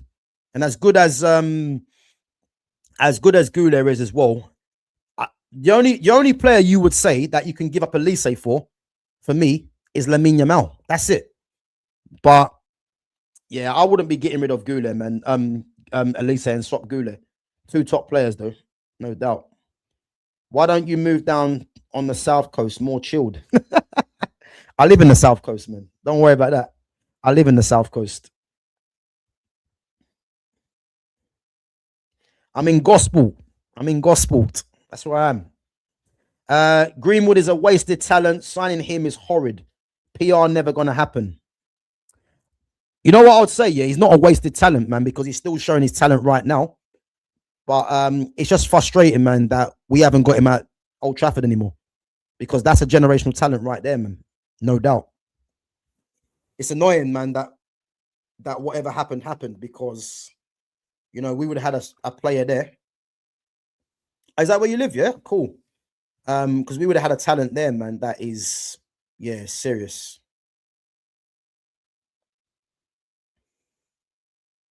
Yeah, it's crazy, man.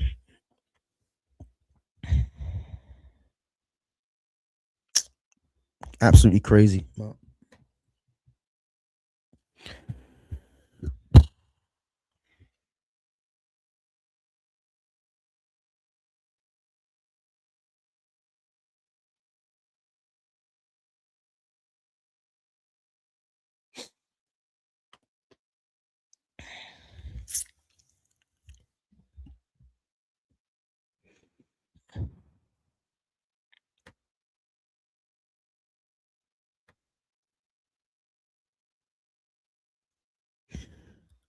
Lumi, what did you think of the celebrations for Arsenal after the defeat in the Champions League final?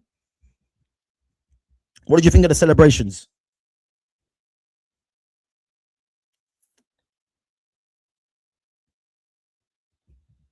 Guys, we're going to wrap it up in a couple of minutes, okay? So if you've got any other questions or comments for me, then put them in. We'll wrap up in a couple of minutes.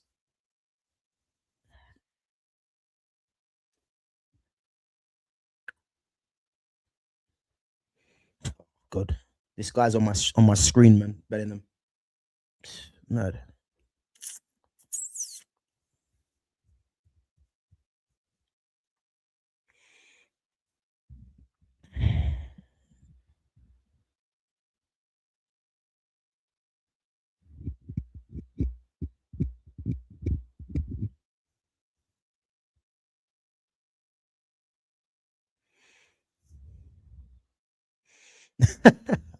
Yeah, big up, man. Big up yourself. I thought you subbed already, to be fair, but big up. You know ball. Hey, listen. I'll be honest with you, man. When it comes to football, man, it's yeah, man, it's my thing, man. But big up yourself anyway. Gav, do you live in South London? Nah, man, I don't. Why do you? No, I don't, man. I don't. But London is a shithole, man. I'll be honest. It's crap, man.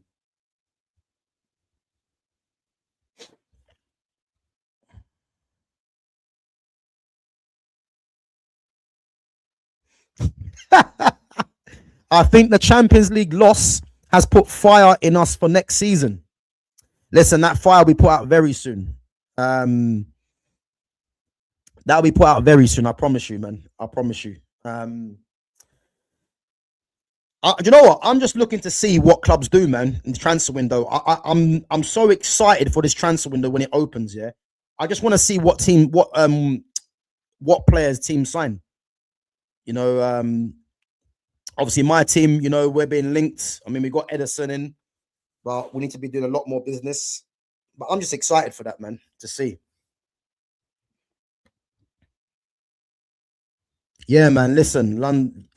Yes, bro. Listen, London's not the same, man. It's yeah, it's just it's not great, man. Let's be honest. It's not great, man. You know, sometimes you're better off just staying in your yard, man, and just keeping it moving in it, because it's lawless out there, man. It's just mad. I hate when Chelsea fans sing Champions of Europe. You'll never sing that. Well, yeah, listen. They're directing at the right people, isn't it? Guys, give me your England lineup for the first game. I want to see if anyone gets it spot on from what I done. So give me your England lineup before we wrap up.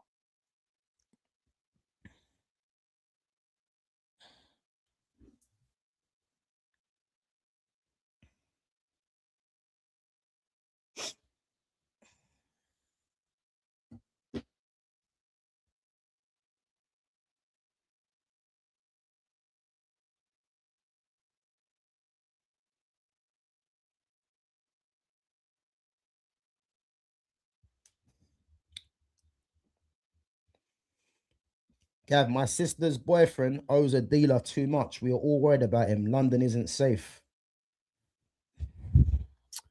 But the problem is, man, you can't get yourself involved in that kind of situation in the first place. You know what I mean?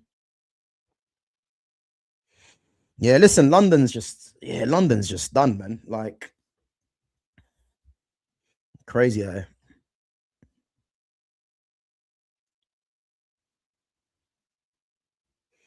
Yeah, it's crazy, man.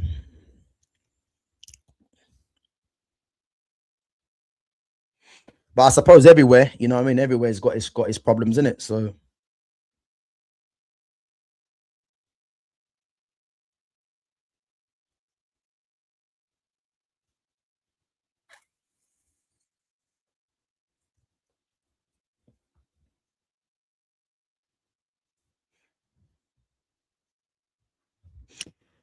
you looking forward to next season?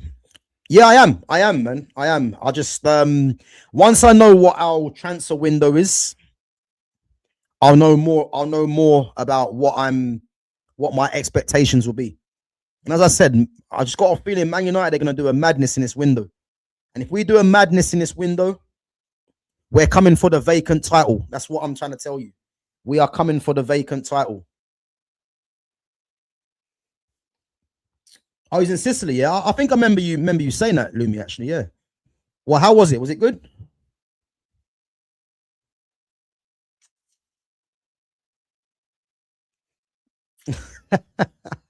You in the Champions League? You know we are, man. We've won it. Have you? Have you won it, Mamba? Let us know, man. Let us know if you've won it. Let us know, man, if your hands have been on the Champions League trophy before. Because I've seen my team win it.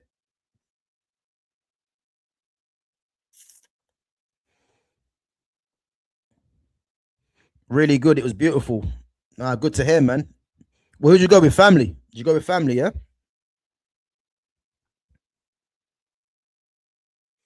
It doesn't matter. We won the league. You didn't win the league, man. The title was vacant. I've told you that already. I think the only people that think Arsenal won the league are the fans, Arsenal fans. But everyone knows that it's a VAR title. So as far as I'm concerned, yeah, the title was vacant, and Arsenal have to win something next season.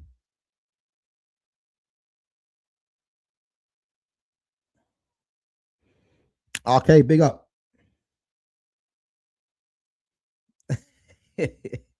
Gav, you still banging out the red wine and coke? You know what? Big up yourself. I've given it a break for a little bit, to be honest with you. I've given it a little break. But listen, you see that red wine and coke? Yeah, listen.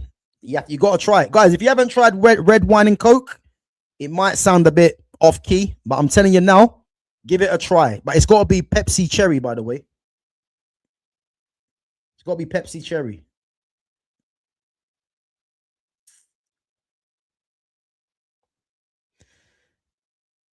Who's this? Gav, would you had what's this? Would you have had Joshua Oh, okay. So Gav, would you have had Joshua Zirkzee in the Netherlands squad? I think he lack of game time for us has cost him. Big up, man. I would have definitely had Joshua Zirkzee in the Holland squad, 100%.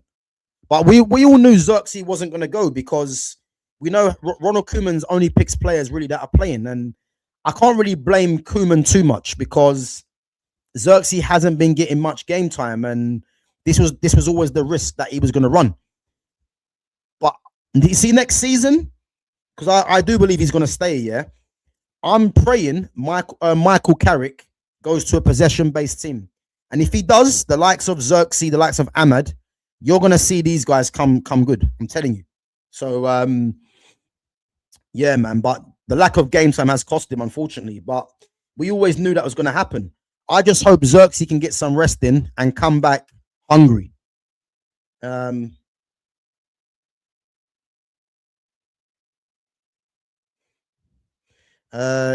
I think that is the squad. What squad? What do you mean?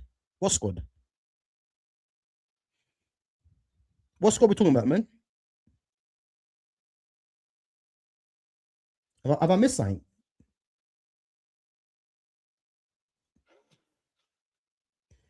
Gav, how many glasses gets you giddy?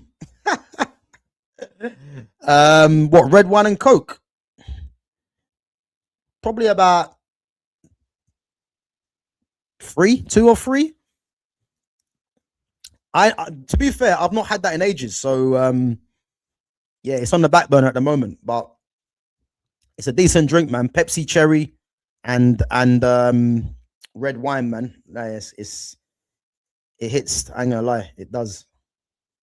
Gav, could you beat Tommy Fury if you had a world-class trainer for over a year? Me and Tommy Fury wouldn't fight, man. I think there's different weight category there. You know what I mean? But he's fighting. Who's he fighting? I swear he's fighting someone coming up. Who's he fighting again? I swear he's fighting someone. Can't remember. I could have sworn he's fighting someone. Though.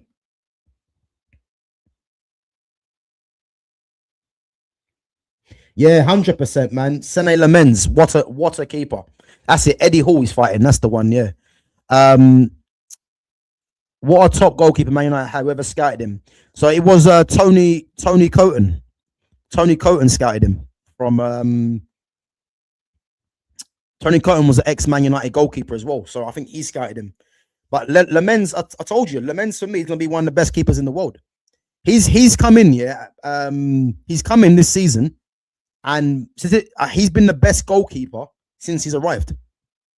Going by the stats, I'm telling you, he's a top keeper, man. And the one thing I like about Lamens is that is his composure. His composure is unreal. You know, he comes for crosses, calm. His shot stopping's on point. But if you look at a lot of the goalkeepers anyway, they are all good shot stoppers, really. You know what I mean? But it's the concentration that takes you to another level. You know, but he's a top keeper, man. His kicking's very good off both feet. So yeah, man, he's a top keeper, man.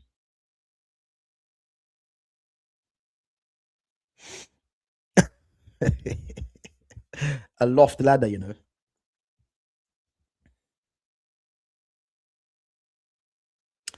I see that Mason Greenwood's not going Fenerbahce. What are we doing there? Listen, you see Greenwood, yeah? He's gonna end up at a top team. He ain't going Turkey, man. Impossible. Nah, that ain't gonna happen. Unless Fenerbahce are offering him $500,000 a week, he's not gonna go Fenerbahce, man. It's not gonna happen. United missed out on Iraola.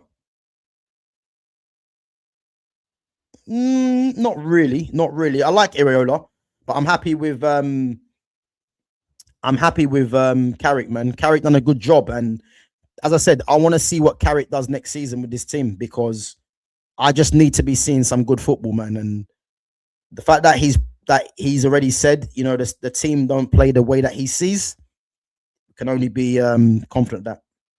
Does JJ Gabriel break into the team next season?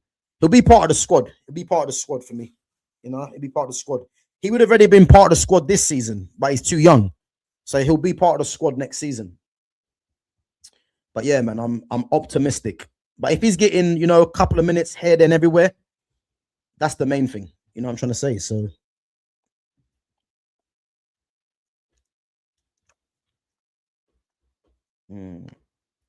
But guys, anyway, I'm going to wrap it up. Big up to yourselves each and every time. Guys, make sure you smash the like button on your way out. Make sure you you sub to the channel if you're new in here as well. And guys, make sure you hype the channel. Make sure you hype the channel as well. And I got one more to do tomorrow, which is the you know, the World Cup major team squads. Obviously, the last one is Argentina. So yeah, make sure you guys come through. I'm not sure what time I'm going to be live, but as always, make sure your notifications are on. Press that notification bell to see when I go live, and make sure you're interacting. As I said, this is a World Cup major team squad. It's all in the playlist as well. So again, if you want to see me discuss other teams on there, then yeah, make sure you give that a check and check out all the other content on the playlist as well. And if there's any Man United news, you know, or any major news, you know, I will be reacting to it. You know, whether it's an upload or a live, I'll see.